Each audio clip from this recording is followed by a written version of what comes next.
दोस्तों नमस्कार, मैं डॉक्टर नितिन मिश्रा स्वागत करता हूं टीवी 30 इंडिया न्यूज़ चैनल पर आप सभी दर्शकों का। और मैं समझता हूं कि आप सभी बहुत ही खुशहाल जीवन व्यतीत कर रहे होंगे। और आज हम ऐसी प्राचीर पर हैं, एक ऐसी ऐतिहासिक इमारत पर हैं जो वर्षों से जिसकी सुइयां और सुइयों की आवाज़ बंद पड़ी थी, लेकिन पिछले 4 वर्षों से हमने देखा कि इस घंटाघर की जो सुइयां हैं वो पुनः चालू हो गई हैं, पुनः उनकी धड़कनें धक धक करके हमें सुनाई दे रही हैं। जी, मैं बात कर रहा हूं घंटाघर के उस प्राचीन इमारत की जिस पर मैं खड़ा हुआ हूं। और मेरे साथ एक ऐसी शख्सियत हैं जिनका कि हम आज साक्षात्कार लेंगे, जो कि पूरा 4 वर्ष या समझें कि 4.5 वर्षों में उन्होंने किस तरह से हाथरस की जनता को और हाथरस के लिए कार्य किया। कितने पार्क, कितनी नालियाँ, कितनी सड़कें, कितनी इमारतें उन्होंने बनवाई, सारी चर्चाएं करेंगे। किस तरह से उनका राजनीतिक जीवन 4 वर्षों में रहा, इस पर भी चर्चा करेंगे। तो आइए दोस्तों, मैं मुलाकात कराता हूं आज एक ऐसी शख्सियत से जो किसी भी परिचय की मोहताज नहीं है। शहर हाथरस ने उन्हें निश्चित तौर पर बहुत प्यार दिया और वह शहर हाथरस के लिए पूर्ण रूप से समर्पित भी रहे। मैं बात कर रहा हूं आशीष शर्मा जी की, क्योंकि कुंवर बेचैन जी ने कभी कहा है कि पूरी धरा भी साथ दे तो और बात है, तू जरा भी साथ दे तो और बात है, चलने को तो एक पाँव से भी चल रहे हैं लोग, दूसरा भी साथ दे तो और बात है। अपने दामन को भिगोती ही चली जाती है, जिंदगी रोती है तो फिर रोती ही चली जाती है, और नेक काम में कभी देर ना करिए साहेब, देर अगर होती है तो फिर होती ही चली जाती है। बिना किसी विलम्ब के मैं आपसे मुलाकात कराता हूँ आदरणीय आशीष शर्मा जी, जो शहर के प्रथम नागरिक हैं। आज उनसे समूचे रिकॉर्ड कार्ड के बारे में बात करेंगे कि उनके जो कार्यकाल में जो उन्होंने वादे किए वो पृष्ठभूमि में कितने आए। आइए मिलाते हैं आशीष शर्मा जी से। अब आपके शहर में आपकी घरेलू जरूरतों का सारा सामान एक ही छत के नीचे, वो भी 6 से लेकर 40% तक के डिस्काउंट के साथ। जी हाँ, 9 to 9 बाजार, आगरा रोड, हाथरस। संपर्क सूत्र हैं 7351191636, 9 to 9 बाजार। बहुत बहुत स्वागत करते हैं आपका टीवी 30 इंडिया न्यूज़ चैनल के माध्यम।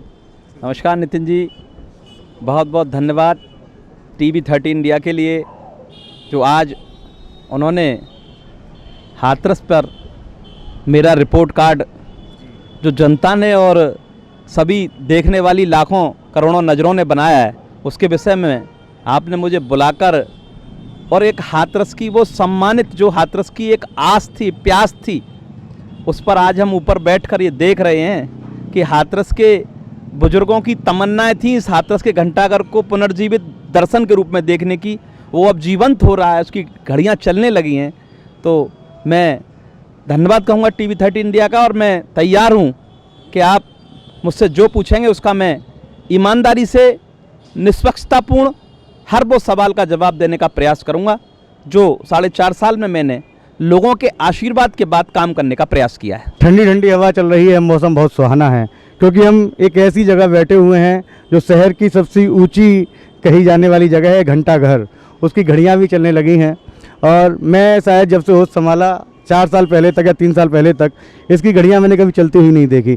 तो आपके जो प्रोटोकॉल में था, आपके जो कार्यकाल में था, सबसे पहले जो एजेंडा था शायद घंटाघर की सुई चलनी चाहिए, घंटाघर का जीर्णोद्धार होना चाहिए।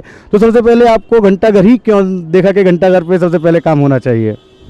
देखिए, घंटाघर का एक इतिहास हाथरस का रहा है, और हाथरस का घंटाघर शायद मेरा अपना मानना है कि काफ़ी शहरों के देखे, लेकिन हाथरस के घंटाघर की जैसी छवि लोगों के मन में दर्शन के रूप में है, वो एक हाथरस की तमन्नाओं को जिंदा रखने के लिए, हाथरस के दर्शन को जिंदा रखने के लिए सबसे बड़ा प्रतिबिंब है।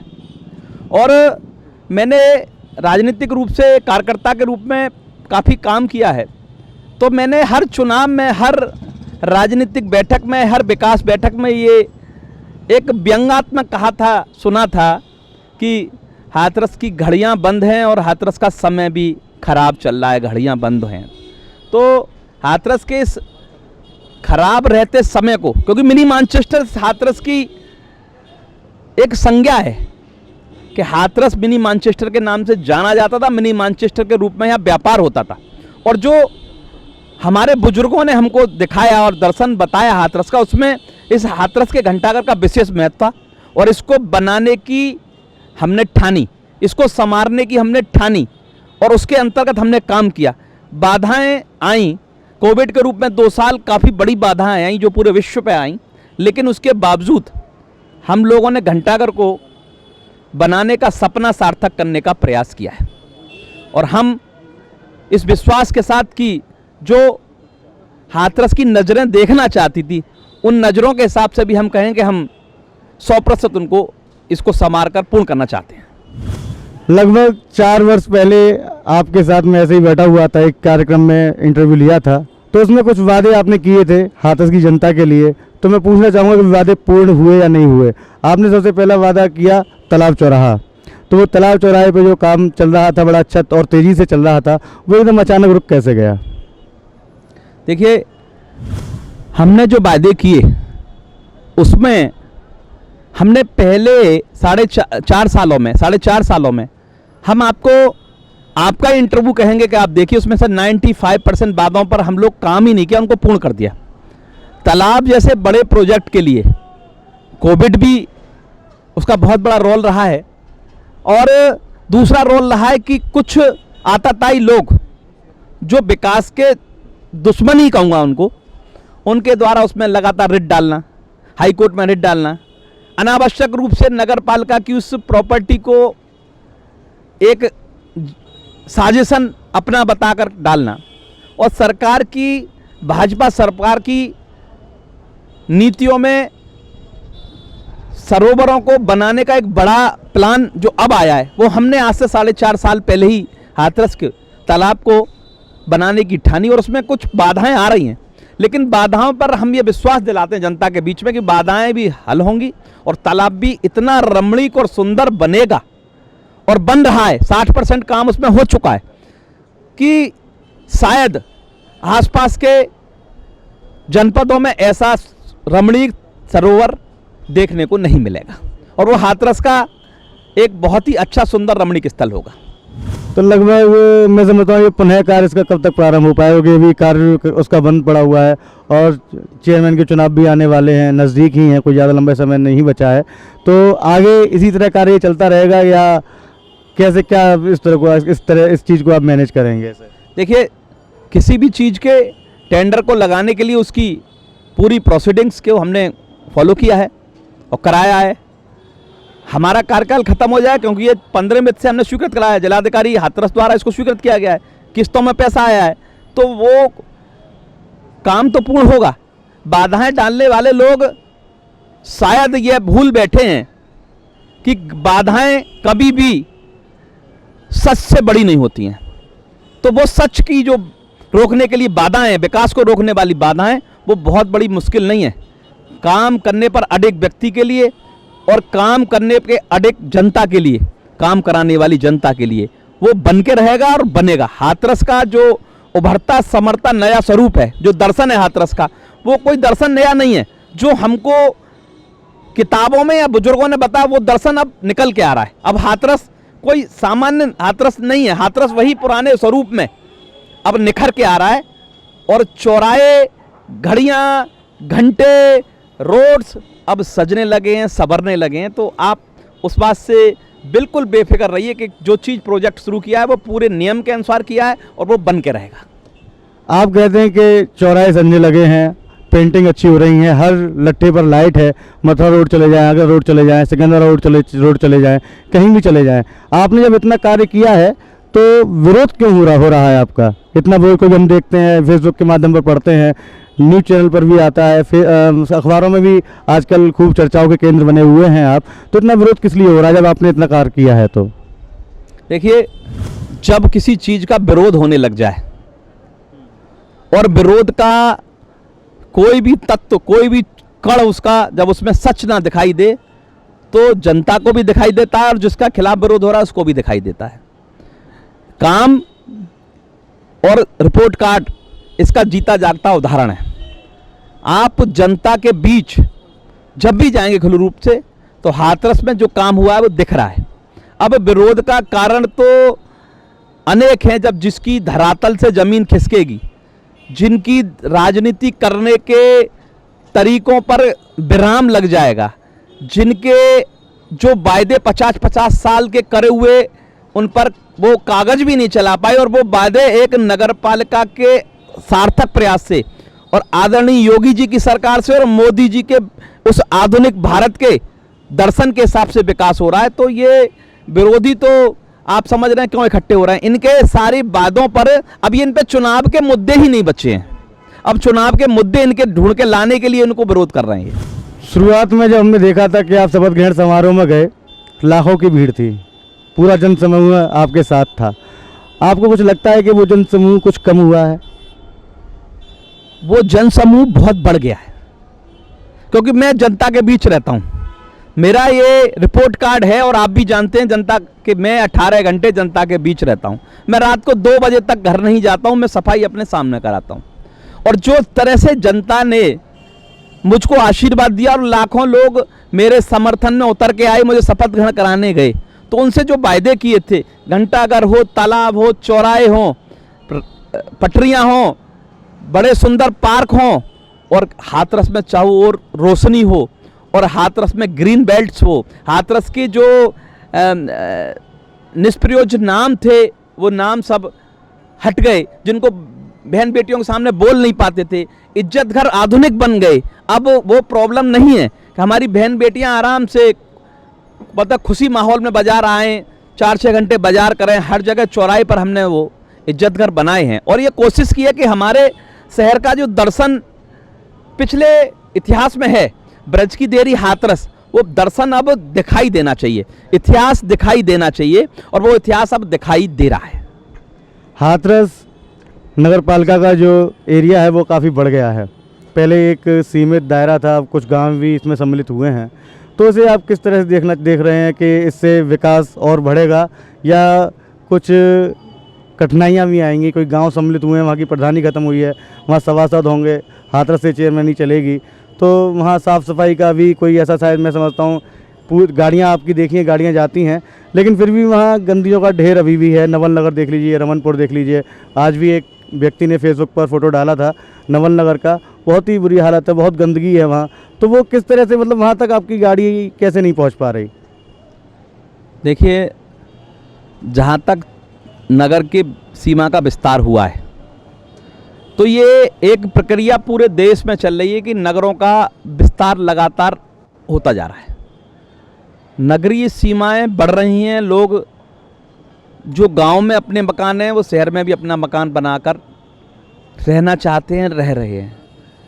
सीमा विस्तार का जो सवाल है वो योगी सरकार की एक स्पष्टवादी नीति की देन है, क्योंकि जब लोग जातियों पर राजनीति करते थे तो वो हमेशा ये सोचते सीमा विस्तार से ये वोट कम, ये वोट ज़्यादा। लेकिन योगी सरकार ने शायद मेरे ख्याल से नगर पालिकाओं का इतना बड़ा विस्तार, नगर पंचायतों का इतना बड़ा विस्तार, नगर निगमों का विस्तार कई 20, 25, 30 वर्षों बाद किया है, और हाथरस भी इसमें सौभाग्यशाली है। और हाथरस का विकास क्षेत्र विस्तार तो 800 स्क्वायर हेक्टेयर से 4000 स्क्वायर हेक्टेयर हुआ है, 30 गांव इसमें शामिल हुए। कोविड के कारण बजट की दिक्कत आई है, लेकिन इस शहरीकरण के विकास से एक तो सुनियोजित विकास की एक रूपरेखा तैयार हो जाएगी। आने वाले समय में देखिए कॉलोनी कहाँ तक है, जहाँ तक क्षेत्र विस्तार हुआ कॉलोनी पहले से है, तो उनमें विकास की अब गुंजाइश ज़्यादा रहेगी। और नगर पालिका में आने से, क्षेत्रीय सभासद बनने से और अच्छे तरीके से और एक सटीक तरीके से उनका विकास होगा। और हाथरस जिसको लेकर एक दंश झेला करते थे हमको छोटा है, वो खत्म हो गया। हाथरस देखिए अब लगभग 4 लाख की आबादी का और लगभग 2 लाख प्लस वोटों का एक बड़ा शहर, एक महापालिका टाइप का एक शहर विकसित हो रहा है।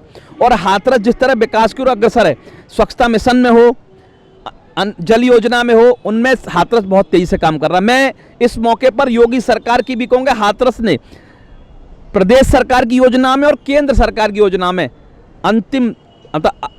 अंतिम 5 डिस्ट्रिक्टों में स्थान बनाया। पहले 5 डिस्ट्रिक्टों में किसी भी योजना को उठा लीजिए, और ये हाथरस की, मैं जनप्रतिनिधियों को और हाथरस के जिला प्रशासन को भी इसके लिए धन्यवाद दूंगा, और योगी सरकार की नीतियों को धन्यवाद दूंगा, मोदी सरकार की नीतियों को धन्यवाद दूंगा।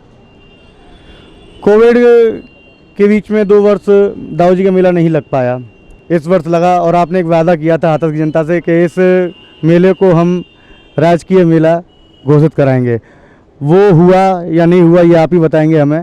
और जैसा कि ये इस बार हम देख रहे हैं काफ़ी भव्यता से आप बढ़ चढ़ कर इसमें हिस्सा ले रहे हैं और बड़ी अच्छी पेंटिंग भी वहाँ हुई है। मैं आज गया था मेले में, बड़ा मतलब जो दुकानें मेला शुरू होने के 4-5 दिन बाद लगती थी वो आज से ही लगना शुरू हो गई और रौनक आज से ही मेले में है। काफ़ी लाइटिंग वाइटिंग सब और मंदिर भी बड़ा भव्य सजावट मंदिर में थी। तो आपके जो विपक्ष के लोग हैं वो कहते हैं कि आशीष शर्मा बहुत बढ़ चढ़ कर के हिस्सा लेते हैं मेले के कार्यक्रमों में, जिससे कि उनका चेहरा चमक सके और उनकी राजनीति चमक सके। ये एक स्टंट है उनका। देखिए, मेला श्री दाऊजी महाराज जो 111वां मेला लग रहा है, इसमें बढ़ चढ़ कर हिस्सा लेना राजनीति तो कभी नहीं हो सकती। दाऊजी महाराज ब्रज के राजा, हाथरस का किला और इस पर 111वां मेला। यह मेला हाथरस का एक दर्पण है जो पूरे विश्व को दिखाई देता है। यहाँ आप देखिए कितने बड़े बड़े कलाकार, कितने बड़े बड़े कवि, कितने बड़े अंतर्राष्ट्रीय खिलाड़ी यहाँ आते हैं और उसमें भाग लेते हैं और हाथरस के लाखों लोग मेले को देखते हैं।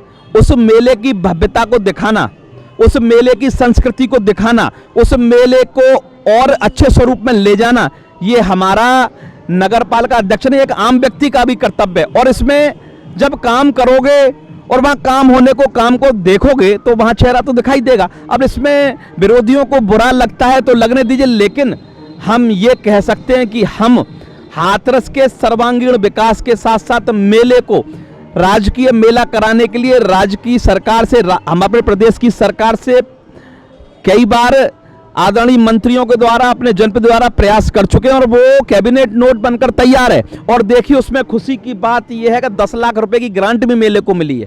तो मेला उस कदम और आगे बढ़ चला है और जल्द ही वो राजकीय घोषित हो जाएगा और ये मेला विश्व स्तरीय बनेगा। जिला प्रशासन भी पूरा सहयोग कर रहा है। अब चेहरे चमकाने के लिए तो काम किया है और काम किया है तो चेहरे अपने आप चमक जाएंगे, क्योंकि जब जो काम करता है उसका चेहरा और तेज अपने आप आ जाता है। उसमें उसको कोई कम कर सकता है ना ज़्यादा कर सकता है। और विरोधियों पर चेहरे के अलावा कोई काम नहीं है।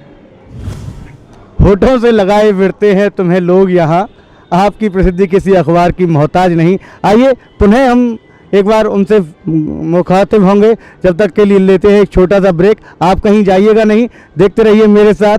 आज का पूरा जो रिपोर्ट कार्ड है आशीष शर्मा जी के साथ TV30 इंडिया न्यूज़ चैनल के माध्यम से। बस 5 मिनट में पुनः हाजिर होते हैं, तब तक के लिए लेते हैं एक छोटा सा विराम। अब आपके शहर में आपकी घरेलू जरूरतों का सारा सामान एक ही छत के नीचे, वो भी 6 से लेकर 40% तक के डिस्काउंट के साथ। जी हाँ, 9 to 9 बाजार, आगरा रोड, हाथरस। संपर्क सूत्र हैं 7351191636, 9 to 9 बाजार। नमस्कार, पुनः एक बार फिर हाजिर हुए हैं TV30 न्यूज़ इंडिया के माध्यम से। मैं डॉक्टर नितिन मिश्रा और मेरे साथ शहर के प्रथम नागरिक आशीष शर्मा जी उपस्थित हैं। आइए कुछ और जानकारी प्राप्त करते हैं उनसे और कुछ तीखे और कुछ मीठे, कुछ खट्टे उनसे जवाब और सवाल करते हैं। शर्मा जी, मैं एक बहुत दिनों से चर्चाएं थी कि आपसे मुलाकात भी नहीं हुई काफ़ी व्यस्तताओं के कारण। कोविड में जब सभी लोग अपने घरों में थे, घर से बाहर निकलने में भी डरते थे, प्रोटोकॉल इतने ज़्यादा थे कि कुछ समय ही मिलता था कुछ सामान लेने के लिए। उस समय आशीष शर्मा घर में नहीं बैठे, पूरे दिन शहर में घूमते रहे और जहाँ जहाँ ज़रूरत है उन्हें लगी कि यहाँ मेरी ज़रूरत है, उनको वहाँ तक पहुँच करके उन्होंने उस समस्याओं का निदान भी किया। किस तरह से बेखौफ होकर के एक नायक की तरह वो शहर में रहे और शहर की जितनी भी समस्याएं थी उनका निदान उन्होंने उस 2 साल के कार्यकाल में किया। देखिए, कोविड का कार्यकाल इस विश्व की सबसे बड़ी त्रासदी थी और देश के यशस्वी प्रधानमंत्री आदरणीय मोदी जी द्वारा जिस प्रकार एक साहसिक कदम उठाया गया और उसका मुख्य उद्देश्य सिर्फ और सिर्फ जनजीवन को बचाना था। हमने जब उस विजन को समझा तो हमको केवल एक रात उसको समझने में लगी कि अब एक जिम्मेदार राष्ट्रीय सैनिक बनने का इससे अच्छा अवसर हमको नहीं मिलेगा। हमारे जीवन ने, हमारी समाज ने और हमारी पूर्वजों ने इतना अच्छा मौका क्योंकि हम यंग भी हैं, हम निकल सकते थे, हम काम कर सकते थे। दूसरा, हमको सरकारी नगरपालिका की मशीनरी से काम कराने की आज़ादी भी मिली, क्योंकि हमको एक सफाई के साथ साथ एक जिम्मेदारी मिली कि हमको कोविड में लड़ना है। तो मैं अपने सफाई सैनिकों के साथ पहले दिन निकला और मैंने समझा कि क्या करना है, क्योंकि हमको पता ही नहीं था, किसी को पता नहीं था कि क्या होना है। तो पहले दिन ही हम निकले और हमने शाम तक ये सर्वे किया कि हमको आखिर हम कर क्या कर सकते हैं, और हमने उसमें से ही सैनिटाइजेशन एक व्यवस्था को उठाया और हमने एक गाड़ी भी 3 दिन के अंदर तैयार की और सैनिटाइज मटेरियल को भी 3 दिन के अंदर अरेंज किया, और उस बड़ी जिम्मेदारी को हमने लिया और हम स्वयं निकल पड़े सड़कों पर। और हम अपने आप को गौरवान्वित महसूस जब कर गए जब हम सैनिटाइज लेकर निकले और लोगों ने हम पर फूल डाले और लोगों ने हमको बताया कि भैया हमको ये दवाई की आवश्यकता है, भैया इसमें ये आवश्यकता है, इसमें यहाँ गरीबों को ये आवश्यकता है। उसको सबको समझते हुए हमने उन सब चीज़ों को आगे बढ़ते रहे। और जिस प्रकार हम लोगों ने शहर में काम किया और हमने सामाजिक संस्थाओं के साथ संपर्क करके भूखे को रोटी, भूखे जानवरों को चारा, पानी, जो घर से नहीं निकल सकते तो उनको दवाई, अपना फ़ोन का वितरण, मास्क का वितरण, सैनिटाइजेशन का वितरण, अपने नगर पालिका के सफाई सैनिकों का सम्मान, जो बीमार व्यक्ति उसको जिला प्रशासन की मदद से यथासंभव हर तरह से मदद वो करने की एक पूजा हमको मिली और उसको हमने ईमानदारी से किया, हमने उसको पूरी दृढ़ता के साथ किया और उसमें हमने अपने घर वालों की पाबंदियों को भी तोड़ा और हम घर से निकले और हमने उनको दिन रात काम किया। पहले हम दिन में करते थे, लेकिन 8 दिन बाद ही हमको लगा कि हम रात में और ज़्यादा कर सकते हैं, तो हमने रात में भी किया। और हमारा जनपद और हमारा प्रदेश इस मामले में ये तय कर गया सभी प्रदेश और देश के लिए कि उत्तर प्रदेश में आदरणीय योगी जी के नेतृत्व में इतना बढ़िया व्यवस्था रही कि हम लोगों की क्षति तो हुई, लेकिन हमारे जनपद की तो कम से कम क्षति हुई। और कम से कम क्षति से हम लोगों ने ये महसूस किया कि अगर हमने नगर पालिका के द्वारा कोई काम किया है तो वो काम नहीं किया है, हमने अपने कर्तव्य का पालन किया है। आपसे एक बार मेरी मुलाकात हुई थी किसी कार्यक्रम में, तब मैंने कहा था कि बाबा निर्भय हाथरसी जी के लिए और काका हाथरसी के लिए कोई उन्होंने देश का नाम रोशन किया है। देश में ही नहीं, विदेशों में भी उन्होंने अपनी काव्य की पताकाओं को फहराया है। तो उनके नाम से कोई म्यूजियम या कोई पार्क होना चाहिए और आपने उसका शिलान्यास भी किया, बाकायदा उनके परिवार वालों को भी बुलाया और वो आज बन करके तैयार भी हैं। उन पर आप क्या कहना चाहेंगे कि आपके मन में वो उद्देश्य पहले से भी था या आप और भी इससे ज़्यादा बड़ा काम करना चाहते थे उसके लिए? देखिए, मैंने आपको इंटरव्यू के शुरू में ही ये बताया कि हाथरस प्राचीन नगरी है, ब्रज की द्वार धेरी है, लेकिन यहाँ भी कई चौराहे, कई गलियाँ, कई रोड्स के नाम निष्प्रयोज्य नामों पर थे और कुछ नाम तो ऐसे थे कि हम बहन बेटियों के सामने उनको बोल भी नहीं पाते थे, व्यंग्यात्मक थे। उनको सबको हमने समाप्त किया, बोर्ड की बैठक करके, मंडलायुक्त के यहाँ स्वीकृत कराकर अटल बिहारी वाजपेयी मार्ग, दीनदयाल जी पथ, चौधरी महेंद्र जी पथ, ठाकुर मलखान सिंह जी पथ, पंडित गया प्रसाद जी चौक, शहीद स्मृति स्थल, स्वच्छता चौक, ब्रज की द्वार देरी पर बलदाऊ कृष्ण चौक, रामलीला पर श्री राम चौक और यहाँ घंटाघर के सामने यहाँ के ब्रज के सबसे बड़े संत पंडित गया प्रसाद जी का एक भव्य और दिव्य स्थल बनाकर हाथरस के दर्शन को दिखाया है। हाथरस ने, देखिए, हाथरस वो नगरी है, यहाँ आदरणीय परम श्रद्धेय करपात्री जी महाराज ने भी एक श्लोक पर 8 दिन लगातार भजन पूजा और प्रवचन किए। पंडित गया प्रसाद जी द्वारा हाथरस को गोवर्धन महाराज से जोड़ने का और इस ब्रज की संस्कृति को उभारने का, काका हाथरसी द्वारा इस कवि नगरी को पूरे विश्व में विश्व विख्यात करने का, निर्भय हाथरसी जैसे बेबाक कवि जो हमने सुना है कि इंदिरा गांधी के समय भी बेबाक रूप से कहा है कि इंदिरा मैया रोटी दे, छोटी दे या मोटी दे, कितना बड़ा व्यंग उन्होंने किया था और वो सत्य था। उनका एक पार्क जब कहा तो उसको स्थापित किया और वो भव्य पार्क बनकर तैयार है। और पार्क तो हमने सबसे बड़ा पार्क बनाया जननायक कपूरी ठाकुर पर। देखिए, एक ऐसे व्यक्तित्व पर पार्क बनाकर हमने आने वाली पीढ़ी को वो सब चीजें जो आधुनिक भारत के साथ देख रही है, तो वो जब चौराहों पर जाएगी तो उसको भारत का दर्शन दिखना चाहिए। उसको लगना चाहिए कि ये पार्क भगत सिंह जी का पार्क है, उसको लगना चाहिए स्वच्छता चौक किसका पार्क है, उसको लगना चाहिए कि ये पार्क गया प्रसाद जी का पार्क है, उसको लगना चाहिए कि ये पटरी किसके नाम पर बनी है, राजा दयाराम जी का किला है, मेला है तो वो किसके नाम पर है। तो ये संस्कृति तो भाजपा की संस्कृति है और इसमें अपने शहर में कोई बाहर से नहीं लाए, हम इंपोर्ट करके कोई नहीं लाए। राजा महेंद्र प्रताप यही के राजा हैं और जिन्होंने अलीगढ़ यूनिवर्सिटी को भी जगह दान दी, हाथरस को भी काफी कुछ दान दिया, उनके नाम से सबसे पहला पथ बनाया हमने। और देखिए 2017 में ही बना दिया हमने, तो 18 की शुरुआत में ही। हमें तो किसी ने कोई दबाव नहीं दिया, तो हम तो उसको दर्शन को लाना चाहते थे और वो दर्शन आज दिख रहा है। अब विरोधियों के पेट में दर्द है तो उसका हम पे कोई इलाज नहीं है। उनके तो दर्द नहीं और बड़े दर्द होने हैं। नहीं, उनका एक दर्द और है, उनका ही नहीं, कई लोग कहते भी हैं। नगर पालिका में एक भवन अटल भवन करके बन रहा है और 3 महीने 4 महीने से उसका काम भी सुचारू रूप से प्रारंभ नहीं हो पाया ठीक से। तो लोग कहते हैं कि वो बन करके तैयार हो पाएगा या नहीं हो पाएगा, या आशीष शर्मा जी के कार्यकाल में होगा। अगर आशीष शर्मा जी का कार्यकाल समाप्त हो गया तो वो आगे हो पाएगा या नहीं हो पाएगा। एक असमंजसता बनी हुई है शहरवासियों के जहन में कि उस कार्य को आप कब शुरू करा पाएंगे।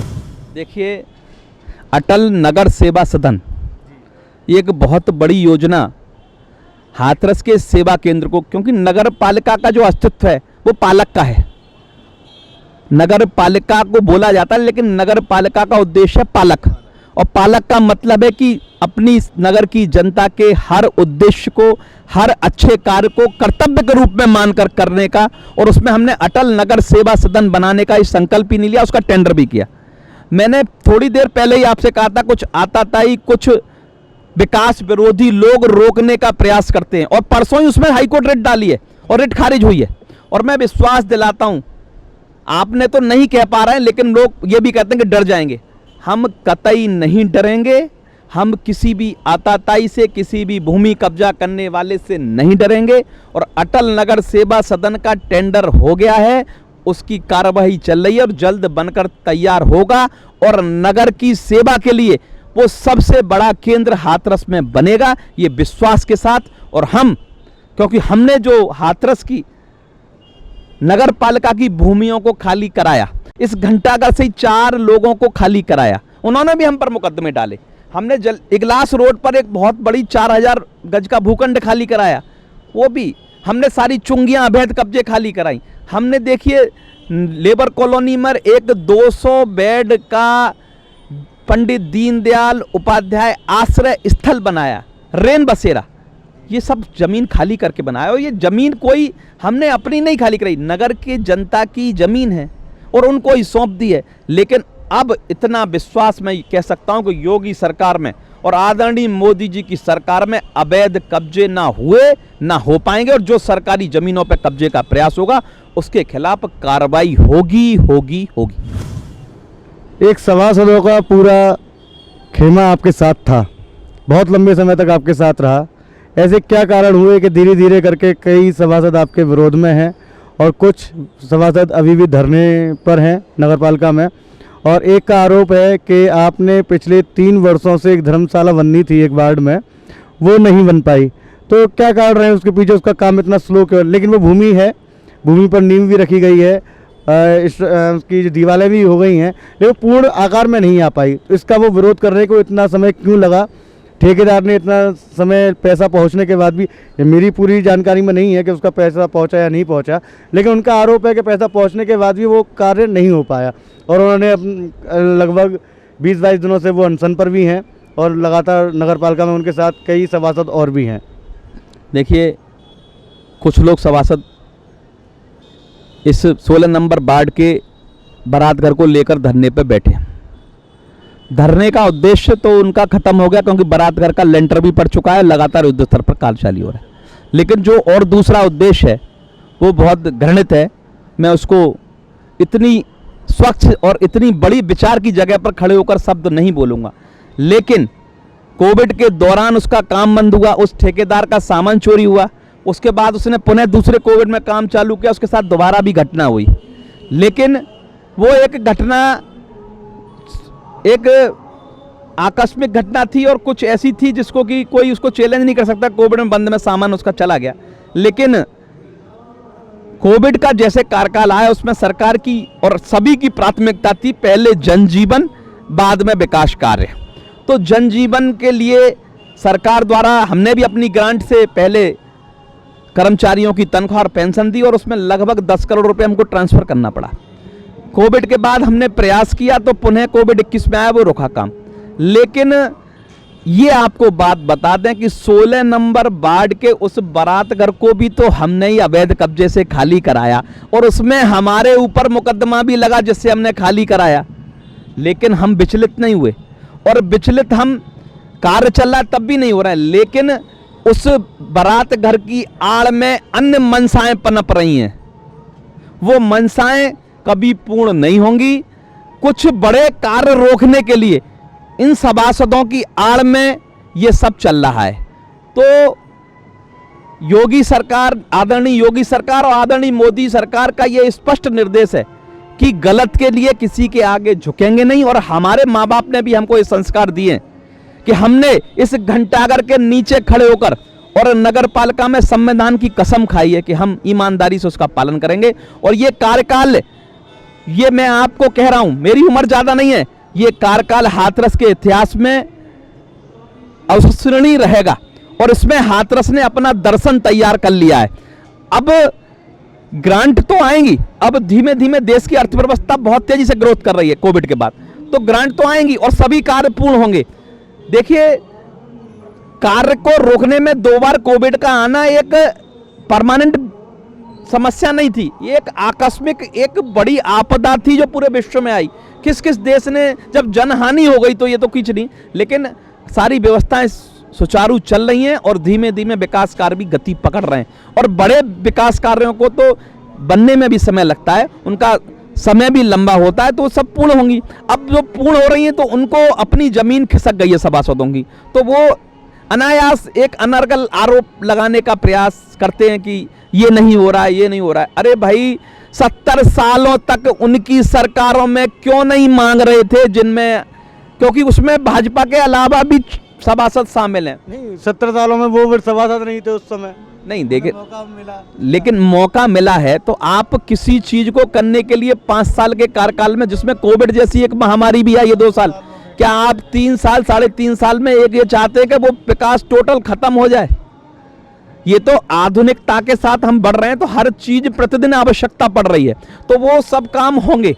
अब शहर में मैं खुद ही आपसे कह रहा हूं कि जल योजना में, घर घर जल में पाइपलाइन डल रही है, पाइपलाइन डालने में सड़क टूटती है, कुछ कमियां आई हैं, अधिकारियों ने, हमारे सरकार के मंत्रियों ने दौरे किए हैं और उनमें सुधार के आदेश दे दिए गए। तो हम इस मोदी जी की सरकार में, जिसने घर घर जल पहुंचाने का लक्ष्य लिया है, तो अपनी जिम्मेदारी से उनका निरीक्षण कर रहे हैं, जिलाधिकारी हमको सहयोग कर रहे हैं, तो हम उनको कार्य पूरा करने के बाद ही चैन लेने देंगे और घर घर जल पहुंचा कर रहेंगे और 3 मंजिल तक जल पहुंचा के रहेंगे। अमृत जल योजना जैसे आप बात कर रहे हैं, पूरा शहर खोद दिया उन्होंने पाइपलाइन डालने के लिए, लेकिन जब खोदने के बाद मरम्मत की बात आई तो मरम्मत उस तरह से नहीं हो पाई जिस तरह से उसकी होनी चाहिए थी, और इसका आरोप आता है नगर पालिका पर कि नगर पालिका ध्यान नहीं दे रही सड़कों पर। देखिए, केंद्र सरकार व प्रदेश सरकार की बड़ी योजना है घर घर जल, और ये योजना ही नहीं, ये एक बड़ा विजन और मिशन है कि देश में आने वाले विश्व में जो समस्याएं बड़े रूप में आएंगी वो जल की आएगी। और हम लोग जल का मितव्ययता को अभी इस तरह से कर रहे हैं कि हम लोग उसको अभी समझ नहीं पा रहे हैं। आदरणीय मोदी जी सरकार द्वारा घर घर जल पहुंचाने का, और ये समर और ये जो वेस्ट वाटर हम लोग कर रहे हैं उसको रोकने के लिए घर घर पहुंचाने की योजना है। और इसमें सड़क टूटने से तो पाइपलाइन डलेंगी। देखिए सड़क अभी टूट रही हैं, फिर सीवर भी स्वीकृत हो गया, उसके लिए भी टूटेंगी। तो ये एक जब कोई परिस्थिति या कोई जब बड़ा प्रोजेक्ट चलता है तो उसमें टूट फूट होने के बाद ही बनेगा। इसमें घबराने की ज़रूरत नहीं है। अगर कुछ अच्छा पाना है तो उसके लिए संघर्ष भी करना पड़ेगा और उसको थोड़ी परेशानी भी झेलनी पड़ेगी। आप किसी भी मार्ग पर कभी किसी देश में किसी विश्व में बना होगा तो उसमें एक शब्द लिखा होता है कि निर्माण कार्य जारी है और परेशानी के लिए क्षमा करें। हम इसको सामान्य रूप से मांग रहे हैं कि भाई ये सब काम हो रहे हैं तो थोड़ी देर के लिए आपको थोड़ा कष्ट होगा, लेकिन उसकी जो परिणाम आएंगे उससे आपका लाभ बहुत बड़ा होगा और आपकी आने वाली पीढ़ी को शुद्ध जल मिलेगा और सुरक्षित जल मिलेगा। बहुत समय तक जल बचा पाएंगे हम। किसी बीमारी को ठीक करने के लिए कड़वी दवाई खानी पड़ती हैं, सही कह रहे हैं आप। जैसा कि हम शहर के अंदर घुसते हैं, शहर कहीं बाहर से आते हैं, मथुरा रोड से आते हैं, आगरा रोड से आते हैं, अलीगढ़ रोड से आते हैं, तो एक भव्यता और दिव्यता दिखाई देती है। अलीगढ़ रोड से आते हैं तो गांधी चौक जो कितना भव्य बना हुआ है उसमें भी बहुत अच्छी घड़ी समय बताती है कि आप हाथरस में प्रवेश कर चुके हैं। आगरा से आते हैं तो हमारा शहीद स्मारक जो कि बहुत अच्छा बना हुआ है, लेकिन अभी वहाँ झंडा नहीं लग पाया। कोई 75वां हमारा ये अमृत महोत्सव हुआ, मैं सोचा था इस बार उसका भव्य आयोजन हो जाएगा, लेकिन नहीं, उसके कुछ नियम है, कायदे हैं, तो नहीं हो पाए होंगे। बहुत ही दिव्य बनाया है आपने, वो देखने लायक जगह है। रात को अगर वहाँ जाएँ तो लोग वहाँ खड़े होते हैं, बातें करते हैं, सेल्फी लेते हैं, परिवार के लोग आते हैं। तो एक आपने एक अच्छी चीज़ ऐसी बना दी है कि हाथरस के लोग इस पर आपकी चर्चाएं करते हैं। और छोटे क्रांति चौक चौराहे पर देखें तो हनुमान जी के मंदिर के बराबर में एक राधा कृष्ण जी का इतना अच्छा स्वरूप आपने दिया है कि उसकी पेंटिंग देख करके लोग बड़े सम्मोहित हो जाते हैं। बहुत ही अच्छा दृश्य देखने को मिलता है। एक मथुरा रोड पर पार्क है, अम्बेडकर पार्क, उसमें कुछ चर्चाएं आ रही थी कि अम्बेडकर की मूर्ति को वो जो पुरानी थी उसी को लगाना चाहते थे और आप उस मूर्ति को नया लगवाना चाहते थे, तो उसमें कुछ व्यवधान आए थे। देखिए शहर में घुसते समय सभी मार्गों पर पेड़, सुंदर लाइट्स लगाकर हमने अब शहर के दर्शन को प्रारंभ शुरू से होता है उसको किया। आगरा रोड से भव्य शहीद स्मृति स्थल, अलीगढ़ रोड से स्वच्छता park, Gandhi park, Secunderabad road sir आएंगे तो कृष्ण बलदाऊ चौक, मथुरा रोड से आएंगे तो राजा महेंद्र प्रताप पथ पर चलकर आएंगे तो एक अंबेडकर पार्क। और अंबेडकर पार्क भी वो अंबेडकर पार्क जो बाबा साहब ने अपने पढ़ाई से लेकर अंतिम समय तक के 5 स्थानों को पंचतीर्थ के रूप में बनाकर अंबेडकर पार्क हम लोग बना रहे हैं। और बड़ा अंबेडकर पार्क बनाकर वो छोटी मूर्ति को, बहुत छोटी सी मूर्ति है, उसको संरक्षित, जैसे कि हमने और पार्कों की मूर्ति भी रखी है, उनका संरक्षित स्थल हम लोग घंटाघर या उसमें बना रहे हैं। और वो भव्य मूर्ति बनाकर वो पार्क भी घड़ी और भव्य मूर्ति लगाकर एक हाथरस से मथुरा मार्ग से घुसने के लिए एक बड़ा पार्क बनना है। और वो हर एक पार्क की ये तुलना नहीं कर पाएंगे कौन सा पार्क कौन से अच्छा है।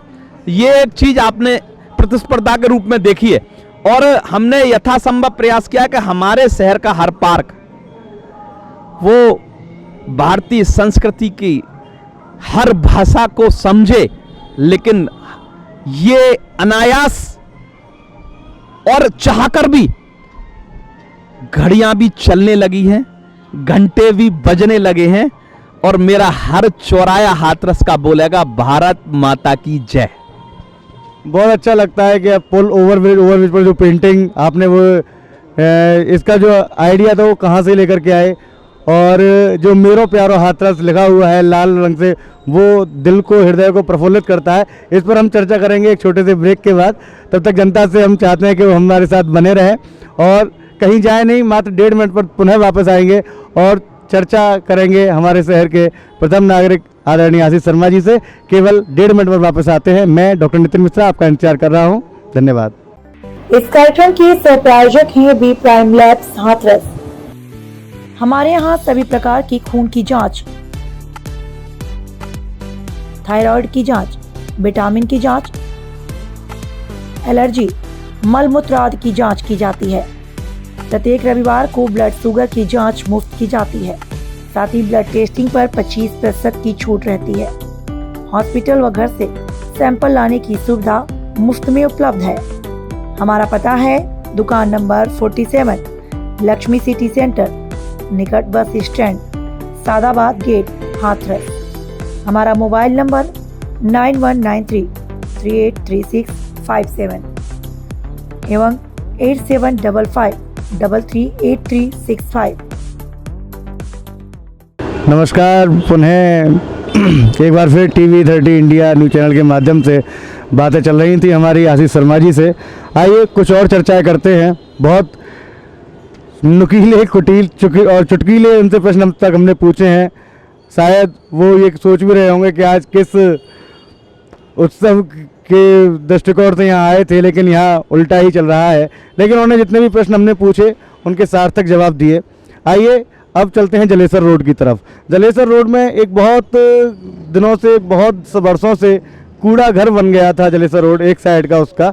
आज वहाँ बहुत बड़ी मार्केट, 130 से अधिक शायद दुकानें बनी हैं और वो किराए पर उठना भी शुरू हो गई हैं। तो उसको आपने एक बहुत बड़ा, एक मैं समझता हूँ शायद ही बहुत ही कष्टकारी समय था जलेसर रोड वालों के लिए। उस समस्या से आपने उनको निदान दिला दिया। देखिए,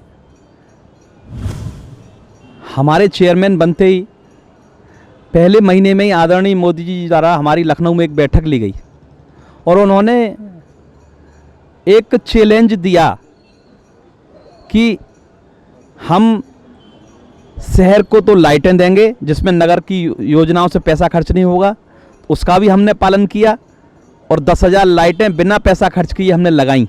उनका मेंटेनेंस भी गुजरात मॉडल पर उन्होंने दिया और वो हम कर रहे हैं। तो इससे हमारे पूरे शहर में, जहां हम 1,000 लाइटों के लिए पूरे एक साल लड़ते, 10,000 लाइटें एक साथ जल रही हैं।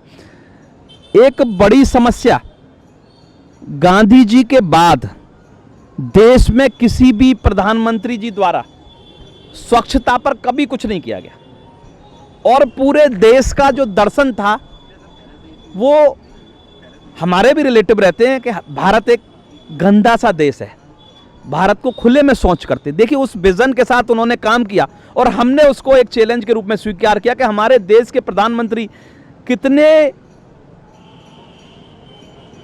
बड़े विजन के साथ, कितने बड़े विचार के साथ देश को स्वच्छ करना चाह रहा है और हमने उसको हाथरस में अपनाया। एक योजना आई, उसमें हम देश के सबसे सुंदर शहर को देखने गए, इंदौर, और वहां पर हमको प्राइज भी मिला। वो आइडिया इंदौर, हाँ, तो इंदौर के आइडिया से हमारे शहर को, इस छोटे से शहर को लीगेसी वेस्ट का प्लांट दिया उन्होंने, प्रदेश सरकार ने, और एक सॉलिड वेस्ट का प्लांट दिया। लीगेसी वेस्ट का प्लांट पुराने लाखों टन कूड़े को खत्म कर रहा है, जलेसर रोड पर चल रहा है, और सॉलिड वेस्ट का प्लांट जो भविष्य में कूड़ा आएगा उसको, कूड़े को खत्म करेगा, खाद बनाकर मार्केट में बेचेगा और भविष्य में वहाँ कूड़े के पहाड़ नहीं होंगे। तो दोनों ही प्लांट इस सरकार के द्वारा इस नगर को दिए गए। एक बड़ी बात है, इस नगर को दिए गए और उसके साथ कूड़ों के ढेर के आगे नगर पालिका की जगह पड़ी थी। हमने ये महसूस किया कि रेड़ी पटरी वालों के पास दुकानों की कमी है और कम पैसे में हम एक जन मार्केट बनाकर, तो हमने डॉक्टर श्यामा प्रसाद जी मुखर्जी और पंडित दीनदयाल उपाध्याय जी के विचारों को मानते हुए, अंत्योदय का पालन करते हुए हमने एक बड़ा 133 दुकानों का मार्केट तैयार किया जो बिल्कुल तैयार है और उसमें दुकानें भी लोगों ने सभी ले ली और धीमे धीमे लोग प्रवेश कर रहे हैं। तो एक बड़ा परिवर्तन भी आया, वहां से कूड़ा भी हटा और दूसरा एक फुटकर मार्केट वहां लग गया, जिससे लोगों को लंबे समय तक अपने रोजगार करने के लिए, स्वावलंबन बनने के लिए एक मौका मिला और वो काम अब वहां शुरू हो गया है। मैं हाथरस के प्रत्येक नागरिक को ये विश्वास के साथ कि उस मार्केट में भी आप जरूर देखने जाएं और उस रोड से जो आप कभी जाने से घृणा करते थे, अब ऐसी जगह बन रही है जहां पर आपका मन स्वयं करेगा कि आप वहां जाएंगे और उस मार्केट में भी अपनी परचेजिंग करेंगे और लोगों को भी एक बड़ा रोजगार मिलेगा। ये सब चीज़ें विरोधियों को दिखाई नहीं देती। ऐसा क्यों? देखिए, विरोधियों पे चश्मे चढ़े हुए हैं, उनके चश्मों का नंबर अब हम नहीं पता कर पा रहे क्योंकि वो काम को नहीं झेल पा रहे। उनके चश्मों में वो काम नहीं दिखाई दे रहे, जहां बैठे हो ये काम उनको नहीं दिखाई दे रहा है। आम जनता को 99.99% जनता को दिखाई दे रहा है। अब उनको यूं दिखाई नहीं दे रहा कि उनके वायदे बड़े अजीब थे और हमारे वायदे तो सिर्फ और सिर्फ हाथरस को और उस मिनी मैनचेस्टर को मैंने एक शब्द कहा था कि बुजुर्गों को कहते सुना था कि मिनी मैनचेस्टर है, और हमने उसी हाथरस को संवारने का एक संकल्प जरूर लिया है। केंद्र सरकार की और राज्य सरकार की जो भी योजनाएं आती हैं, चाहे योजनाएं कहें या फिर उनका एक अध्यादेश आता है कि हमें इस तारीख को झंडा रैली निकालनी है, तिरंगा घर घर जा कर के बांटना है, या और भी अध्यादेश आते हैं कई, मतलब हमने देखा है कि जो भी उनकी योजनाएं आती हैं उनको आप एक उत्सव की तरह मनाते हैं।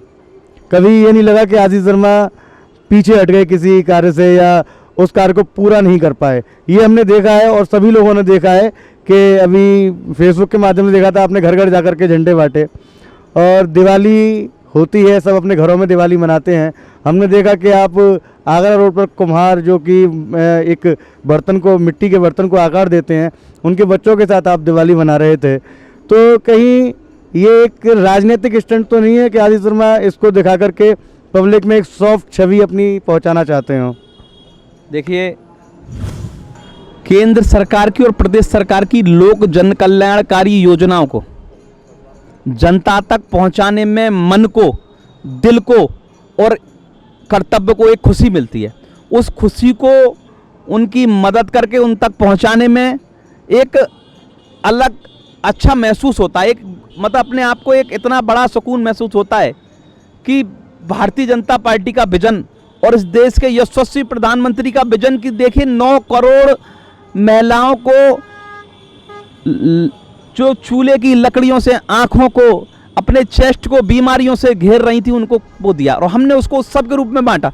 प्रधानमंत्री आवास दिए, अब प्रधानमंत्री आवास पर हम उनके घर जाकर दीपावली मना रहे हैं उन लोगों के बीच में। तो ये हमारी पार्टी का भी सिद्धांत है और ये हमारा दिल कहता है, हमारे सिद्धांत कहते हैं कि हम इस तरह से काम करें। और देखिए, एक कोविड के बाद माननीय योगी जी और माननीय प्रधानमंत्री जी का एक आया कि हम रेड़ी ठेड़ी पटरी वालों को 10-10 हज़ार रुपये लोन देंगे। अब उनको हमने नगर पालिका के द्वारा बढ़ चढ़ का हिस्सा दिया और हमारे शहर में 9,000 लोगों ने लिया।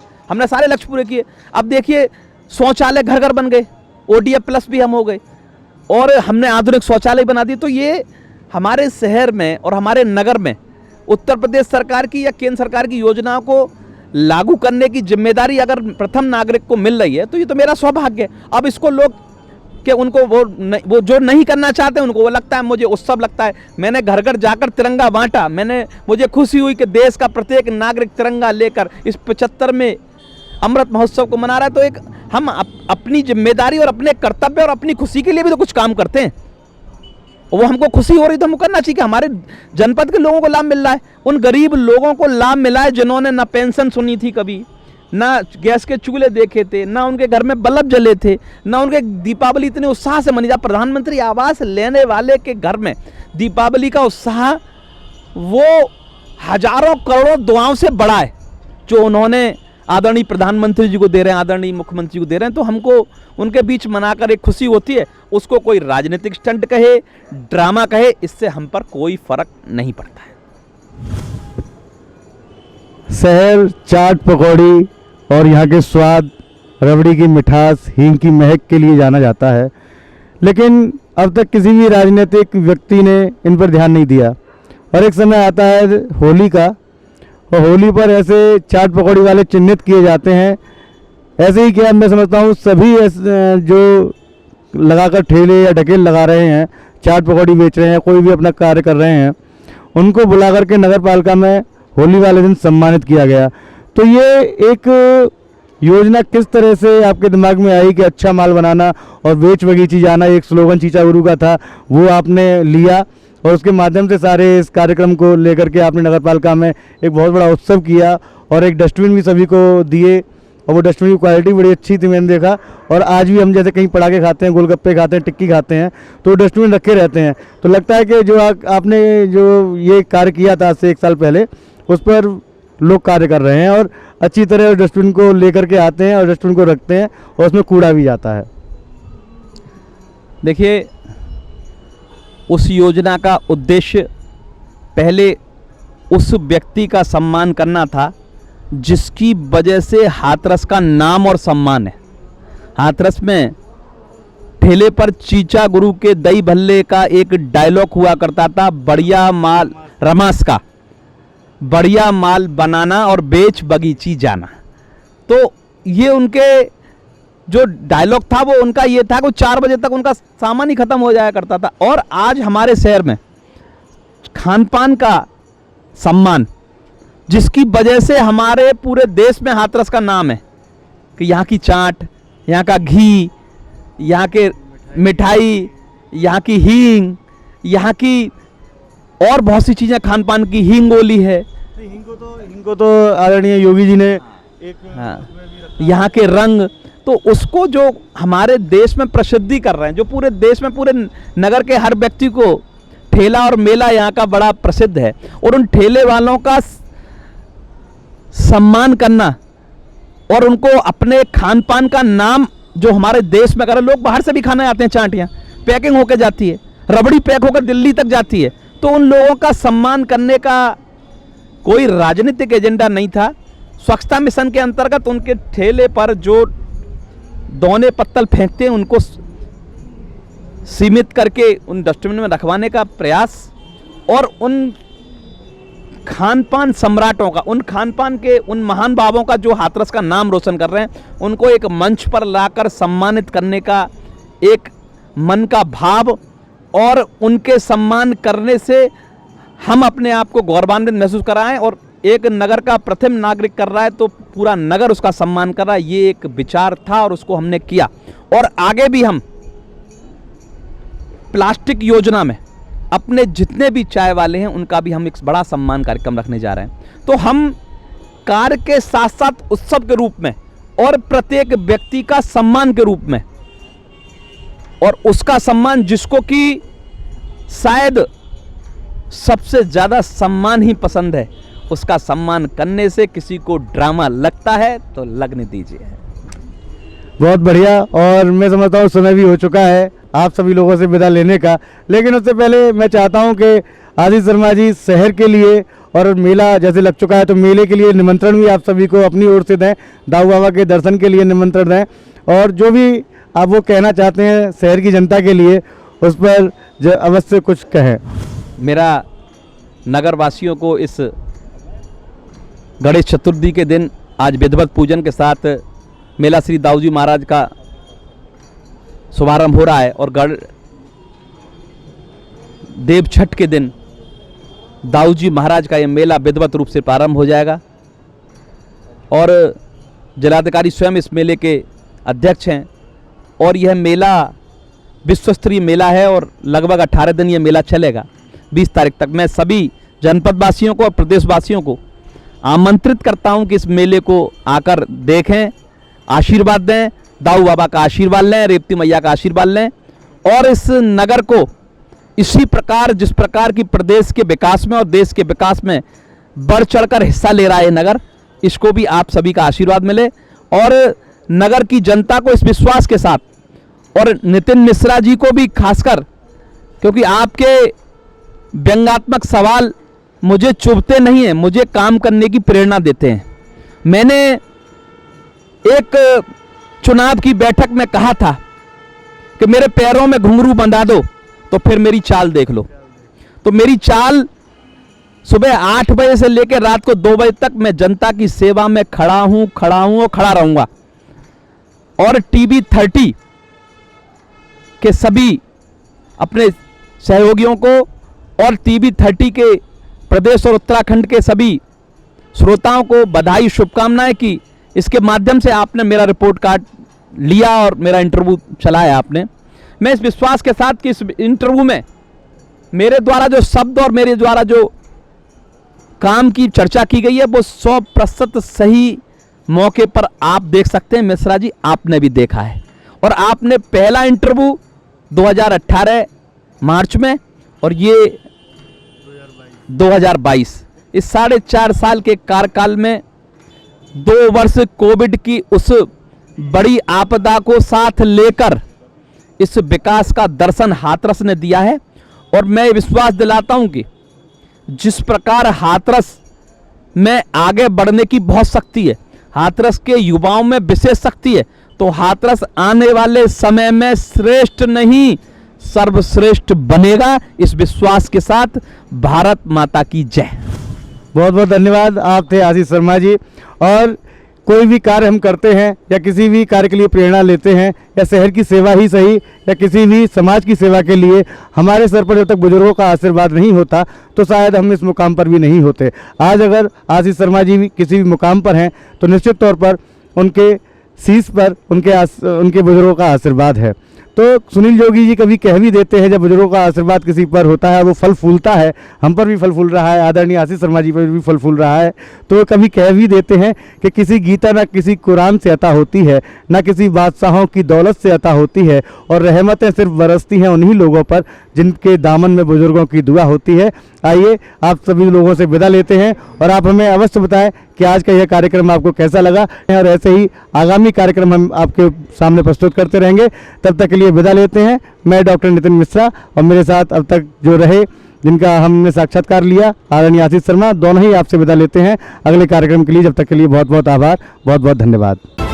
आप देख रहे हैं टीवी 30 इंडिया, उत्तर प्रदेश उत्तराखंड।